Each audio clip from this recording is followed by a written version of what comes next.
कक्षा 12 अर्थशास्त्र के जितने भी स्टूडेंट हैं और इस बार पेपर देने वाले हैं, तो हम उन सभी स्टूडेंट के महत्वपूर्ण अति लघु उत्तरीय प्रश्न उत्तर लेकर आए इस वीडियो में, जो कि आपके बोर्ड एग्जाम में 3 नंबर का एक क्वेश्चन पूछा जाता है। टोटल ये 8 प्रश्न पूछे जाते हैं, जो कि 3 नंबर का एक क्वेश्चन होता है और काफ़ी इंपॉर्टेंट क्वेश्चन इसमें मैं बताऊंगा। ये VVI क्वेश्चन आप लोग कह सकते हैं वेरी इंपॉर्टेंट क्वेश्चन। ठीक है, तो चलिए देख लेते हैं एक एक करके सारे क्वेश्चन आंसर को हम इस वीडियो में आपको दिखाने वाले हैं।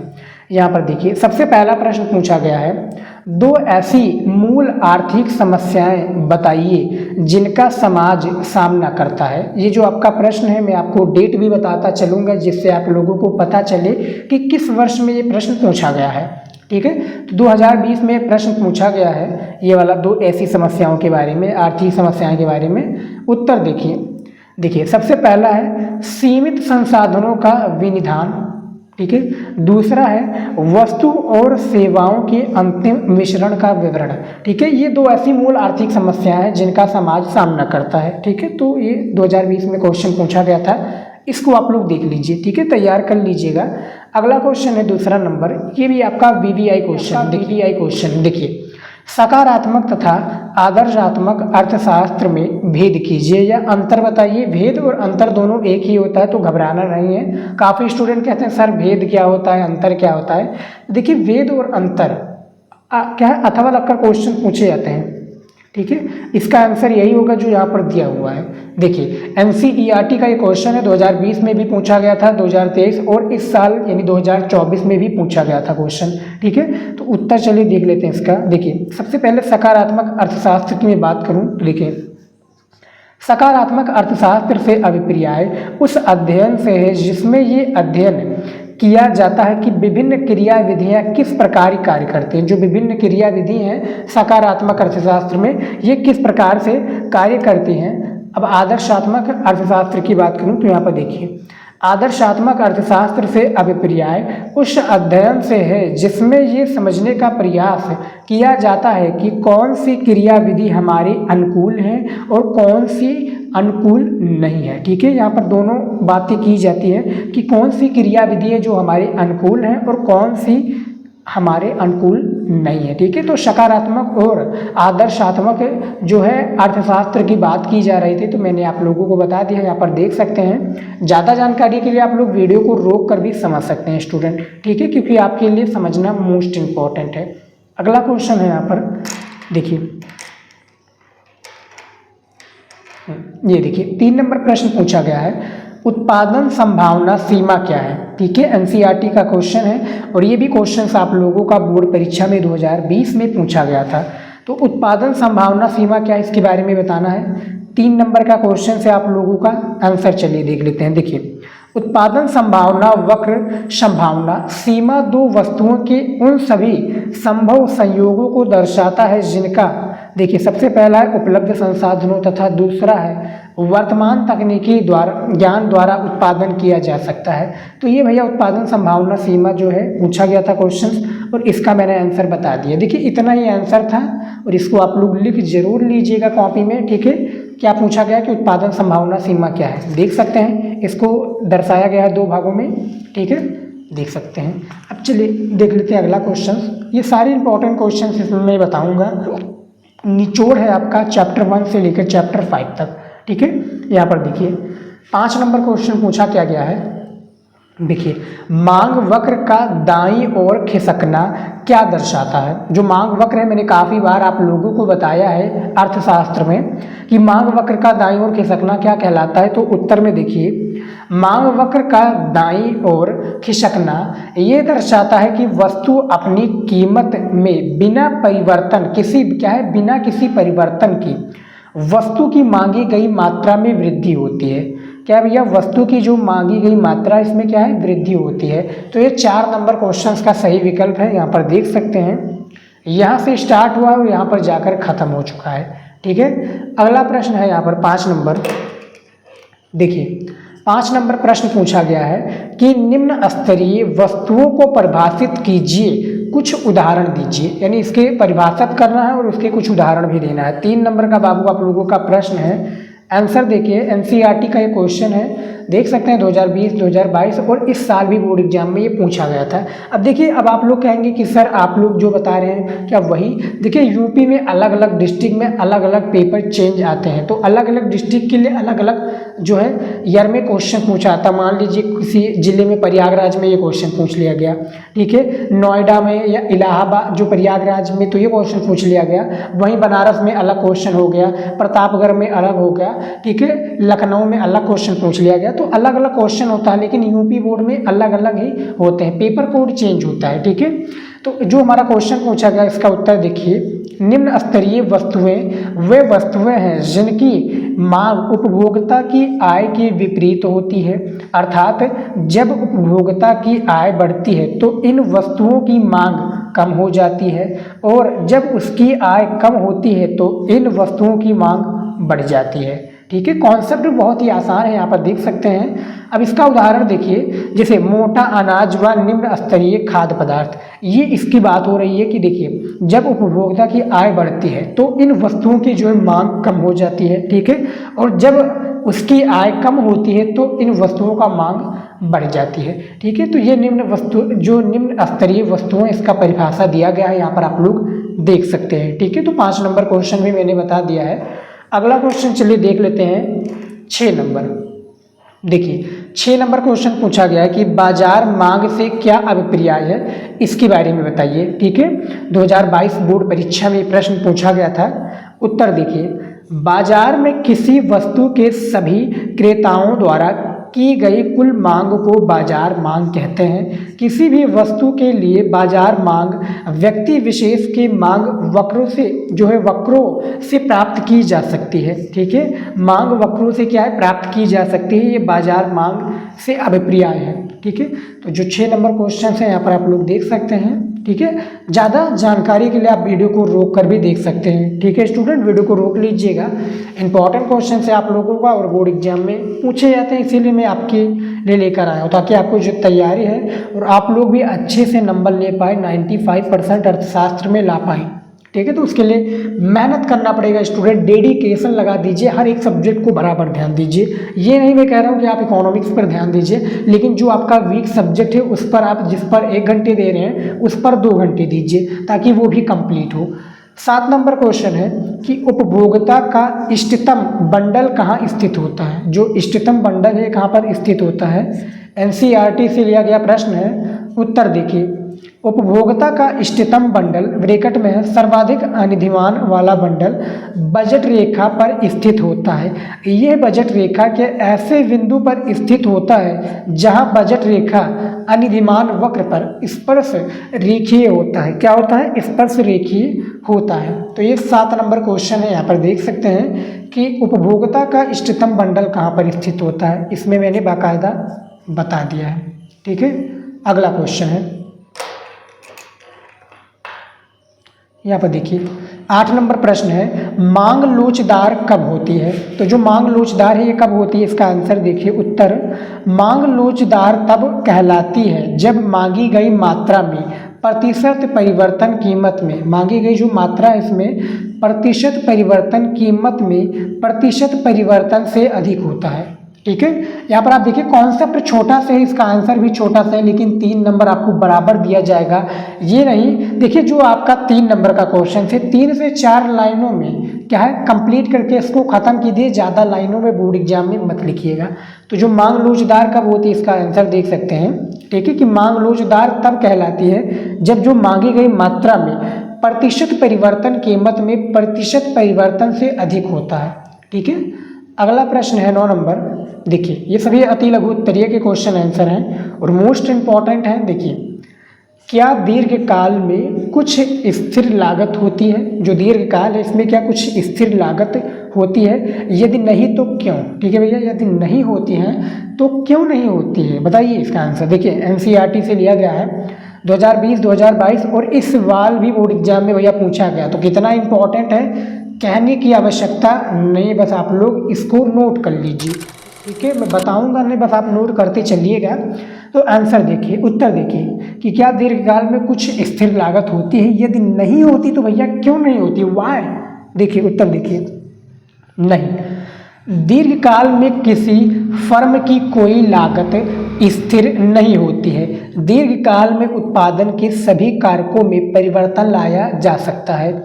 एक फर्म निर्गत के विभिन्न स्तरों का उत्पादन करने के लिए दीर्घकाल में दोनों कारकों के साथ साथ परिवर्तन ला सकता है। जो दोनों कारकों हैं इनके साथ साथ क्या कर सकता है भैया, परिवर्तन ला सकता है। ठीक है, तो जो 9 नंबर क्वेश्चन है इसका आंसर देख सकते हैं। ये भी भैया आप लोगों का VVI क्वेश्चन है। ठीक है, तैयार कर लीजिएगा। अब चलिए देखते हैं अगला क्वेश्चन। यहाँ पर देखिए अगला क्वेश्चन है 10 नंबर। ये देखिए 10 नंबर क्वेश्चन है, कारक अनुपातों की संकल्पना को परिभाषित कीजिए। तो जो कारक अनुपात है इसके संकल्पना को हमें परिभाषित करना है। ठीक है, ये भी VVI क्वेश्चन से समझ लीजिए। जितने भी मैं क्वेश्चन इसमें बता रहा हूँ सारे चुनिंदा प्रश्न हैं और वेरी वेरी इंपॉर्टेंट क्वेश्चन है। उत्तर देखिए, कारक अनुपात उस अनुपात को बताता है जिसमें निर्गत उत्पन्न करने के लिए 2 कारकों को संयोजित किया जाता है। जो निर्गत क्या है, उत्पन्न करने के लिए 2 कारकों को क्या है, संयोजित किया जाता है। गले में प्रॉब्लम है स्टूडेंट तो प्लीज़ इग्नोर कीजिएगा। ठीक है, संयोजित किया जाता है। ये 10 नंबर क्वेश्चन का आंसर था। यहाँ पर आप लोग देख सकते हैं, मैंने बता दिया है। अगला प्रश्न देखिए, अगला क्वेश्चन क्या पूछा गया है। देखिए 11 नंबर क्वेश्चन पूछा गया है, सीमांत उत्पाद क्या है। तो जो सीमांत उत्पाद है ये क्या है, इसके बारे में बताना है। 2022 और 2024 की बोर्ड परीक्षा में प्रश्न आप लोगों का पूछा गया था। देखिए उत्तर देखिए, प्रति इकाई आगत में परिवर्तन के कारण उत्पादन ब्रैकेट में है निर्गत में जो परिवर्तन होता है उसे सीमांत उत्पाद कहते हैं। उत्पादन मात्रा में एक इकाई के बढ़ाने या घटाने पर कुल लागत में जो परिवर्तन होता है वही सीमांत उत्पाद है। ठीक है, वही क्या है भैया, सीमांत उत्पाद है। तो ये क्वेश्चन पूछा गया कि सीमांत उत्पाद क्या होता है। ठीक है, सीमांत उत्पाद किसे कहते हैं, इससे आशय क्या है। तो ये सभी अथवा करके क्वेश्चंस आएंगे। इसका आंसर यही होगा, यही आप लोगों को लिखना है। इसका ये परिभाषा है। ठीक है, किसी भी टाइप के क्वेश्चन बोर्ड एग्जाम में पूछा जाए आंसर यही दीजिएगा जब परिभाषा से रिलेटेड हो, जब आपको लगे कि हाँ ये परिभाषा है। ठीक है, और जो मैंने आपको विकल्प दिए हैं कि आशय परिभाषित कीजिए, स्पष्ट कीजिए, ये सभी इसी तरीके से क्वेश्चंस आते हैं। देखिए इसमें देखिए कि सीमांत उत्पाद में कि देखिए सीमांत उत्पाद हो गया कुल उत्पाद में परिवर्तन, फिर बटा देखिए परिवर्तनशील साधन की इकाइयों में परिवर्तन। ठीक है, ये सीमांत उत्पादन से है। ठीक है, अगला प्रश्न है 12 नंबर, पैमाने के प्रतिफल का अर्थ लिखिए। ठीक है, ये भी मोस्ट इंपॉर्टेंट क्वेश्चन है। तो जो पैमाने का प्रतिफल है इसका हमें क्या करना है, अर्थ लिखना है। देखिए उत्तर है, पैमाने के प्रतिफल से आशय है उत्पादन के सभी साधनों को एक ही अनुपात में बढ़ाना। अतः पैमाने के प्रतिफल के अंतर्गत सभी साधनों की मात्राओं में एक समान अनुपात में परिवर्तन करने पर कुल उत्पादन पर पड़ने वाले प्रभाव का अध्ययन किया जाता है। कुल उत्पादन पर क्या है, पड़ने वाले जो प्रभाव है उसका अध्ययन किया जाता है। तो जो 12 नंबर क्वेश्चन था इसका आंसर आप लोग देख सकते हैं। ठीक है, ये सभी क्वेश्चंस मैंने आपको बता दिए हैं, 12 नंबर क्वेश्चन भी। ठीक है, मैं इसमें और भी इंपॉर्टेंट क्वेश्चंस इंक्लूड किया है, तो वीडियो को लास्ट तक देखिएगा, छोड़कर मत जाइएगा, क्योंकि इसमें इंपॉर्टेंट क्वेश्चंस हैं जो आपकी तैयारी को अच्छे से कंप्लीट कराएंगे। ठीक है, अगला यहाँ पर देखेंगे क्वेश्चन क्या पूछा गया भैया। देखिए 13 नंबर क्वेश्चन, यहाँ पर देखिए 13 नंबर क्वेश्चन है, पूर्ण प्रतियोगिता की कोई 3 विशेषताएं लिखिए। हमें क्या है, कोई 3 विशेषताएं लिखना है। 2020 और 2024 के NCERT पैटर्न पर ये आधारित क्वेश्चन है और पूछा गया था बोर्ड परीक्षा में। उत्तर देखिए, एक पूर्णतया प्रतिस्पर्धात्मक बाजार के परिभाषिक लक्षण निम्न प्रकार से हैं। जो परिभाषिक लक्षण है वो इस प्रकार से हैं, निम्न प्रकार से हैं। देखिए सबसे पहला है, बाजार में बड़ी संख्या में क्रेता एवं विक्रेता होते हैं। भैया बड़ी संख्या में, जी हाँ, क्रेता और विक्रेता होते हैं। ठीक है, क्रेता और विक्रेता, विक्रेता यानी जो सामान बेचता है, क्रेता जो लेता है। ठीक है, होते हैं। दूसरा है, प्रत्येक फर्म एक रूप वस्तु का उत्पादन एवं विक्रय करती है, अर्थात एक फर्म के उत्पाद तथा किसी अन्य फर्म के उत्पाद में भेद नहीं किया जा सकता। तीसरा है, जानकारी पूर्ण होती है, यानी पूर्ण प्रतियोगिता में जो विशेषताएं इनकी जानकारी क्या है वो पूर्ण होती है। तो ये 13 नंबर क्वेश्चन भी मैंने बता दिया है। अब चलिए देखते हैं अगला क्वेश्चन। यहाँ पर आप लोग ज़्यादा जानकारी के लिए, जैसा कि मैं बताता हूँ, आप लोग क्या है, वीडियो को आराम से स्क्रीन पर टिक करके क्या है, क्लिक करके रोक लीजिए, और क्वेश्चंस को लिख रहे हैं तो अच्छी बात है, लिख लीजिए, नहीं तो टिक लगा लीजिए क्वेश्चंस को, क्योंकि भैया मोस्ट इंपॉर्टेंट है। ठीक है, मैं बार बार बता रहा हूँ, मोस्ट इंपॉर्टेंट है, काफ़ी रिसर्च लगा है, काफ़ी मेहनत लगा है, और अभी तक आप लोगों ने चैनल को सब्सक्राइब और वीडियो को लाइक नहीं किया तो कर दीजिए। बहुत ही मेहनत लग रहा है इस वीडियो को बनाने के लिए, तो कर दीजिए, और जिस भी टॉपिक पर आप लोग कमेंट करेंगे वो मैं वीडियो लाने का पूरा प्रयास करूँगा। ठीक है स्टूडेंट, 14 नंबर प्रश्न देखिए, यहाँ पर बाजार का अर्थ लिखिए। जो बाजार है इसका आपको अर्थ लिखना है। 2020 में क्वेश्चन पूछा गया था, वेरी वेरी इंपॉर्टेंट क्वेश्चन है।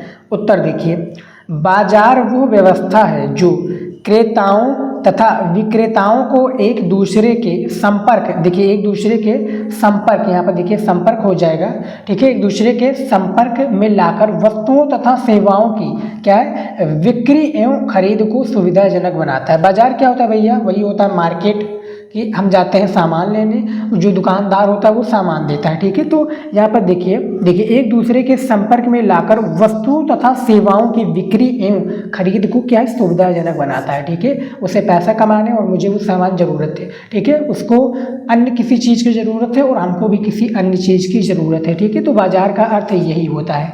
तो ये 14 नंबर क्वेश्चन भी मैंने बता दिया है। अब चलिए देखते हैं अगला क्वेश्चन। यहाँ पर देखिए 15 नंबर क्वेश्चन है कि इकाई कर लगाने से एक फर्म के पूर्ति वक्र को किस प्रकार प्रभावित करता है, इसके बारे में बताइए।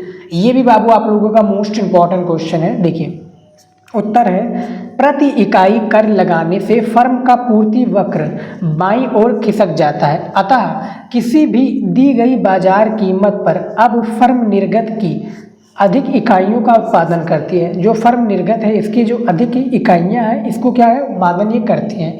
तो जो क्वेश्चन पूछा गया था 15 नंबर कि इकाई कर लगाने से एक फर्म की पूर्ति वक्र को किस प्रकार प्रभावित करता है, ये इसका आंसर है। ठीक है, तो 15 नंबर क्वेश्चन से यहाँ पर आप देख सकते हैं, आंसर मैंने बता दिया है। चलिए देखते हैं अगला क्वेश्चन। यहाँ पर देखिए स्क्रीन पर दिया हुआ है 16 नंबर क्वेश्चन, संतुलन कीमत से आप क्या समझते हैं। देखिए संतुलन कीमत से रिलेटेड क्वेश्चन पूछा गया है। उत्तर है, संतुलन कीमत वो कीमत होती है जिस पर किसी वस्तु की बाजार मांग उसकी पूर्ति के बराबर होती है। यानी जो भी वस्तु इसकी बाजार मांग क्या होती है, वो उसकी पूर्ति के बराबर होती है। ठीक है, देखिए संतुलन कीमत बाजार मांग बराबर बाजार पूर्ति। ठीक है, संतुलन कीमत भी इसमें बाजार मांग भी है और बाजार की पूर्ति भी हो रही है। ठीक है, ये संतुलन कीमत से परिभाषा है, इसका आशय है, इसका उदाहरण नहीं, इसका आशय है। ठीक है, स्पष्ट है, आशय है, और परिभाषित कीजिए। इससे आप क्या समझते हैं, पूरी चीज़ें को बता दिया गया है 16 नंबर क्वेश्चन में। ठीक है, अगला क्वेश्चन है यहाँ पर देखिए 17 नंबर क्वेश्चन है, श्रम का सीमांत संप्राप्ति उत्पाद किसे कहते हैं। जो श्रम का सीमांत है संप्राप्ति उत्पाद किसे कहते हैं, इसके बारे में क्वेश्चन पूछा गया है। उत्तर देखिए, श्रम की प्रत्येक अतिरिक्त इकाई के लिए उसे जो अतिरिक्त लाभ प्राप्त होते हैं वो सीमांत संप्राप्ति तथा सीमांत उत्पाद के गुणनफल के बराबर है। इसे ही श्रम का सीमांत या संप्राप्ति उत्पाद एल कहते हैं। ठीक है, यहाँ पर कॉन्सेप्ट देखिए कितना अच्छे से क्वेश्चन पूछा गया कि श्रम का सीमांत या संप्राप्ति उत्पाद किसे कहते हैं। ठीक है, तो इसका भी आंसर देख सकते हैं कि इसे ही श्रम का सीमांत संप्राप्ति उत्पाद एल कहते हैं। ठीक है, अथवा लगकर क्वेश्चन पूछा गया जाएगा कि संप्राप्ति किसे होते हैं, तो यही आप लोगों को लिखना है। ठीक है, तो ये 17 नंबर क्वेश्चन में मैंने बता दिया है। अब चलिए देख लेते हैं अगला क्वेश्चन।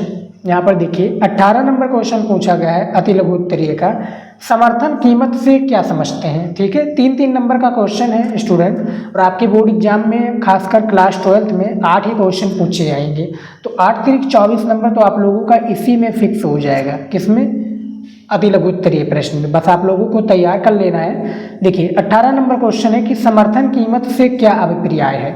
उत्तर देखिए, समर्थन कीमत सरकार द्वारा उत्पाद की खरीद के लिए, सरकार द्वारा जो उत्पाद की खरीद है, खरीद के लिए किसानों को प्रदान की जाने वाली सुनिश्चित न्यूनतम कीमत होती है। प्रायः ये संतुलन कीमत के ऊपर होती है। ये कीमत किसानों को उनकी आय को विनियमित करने के लिए प्रदान की जाती है। जो किसान होते हैं उनकी आय को क्या किया जाता है, विनियमित करने के लिए स्टूडेंट ये प्रदान की जाती है। तो जो भैया हमारा 18 नंबर क्वेश्चन है, इसका आंसर यहाँ पर देख सकते हैं, मैंने बता दिया है। ठीक है, तो आई होप कि आपको समझ में आ गया होगा।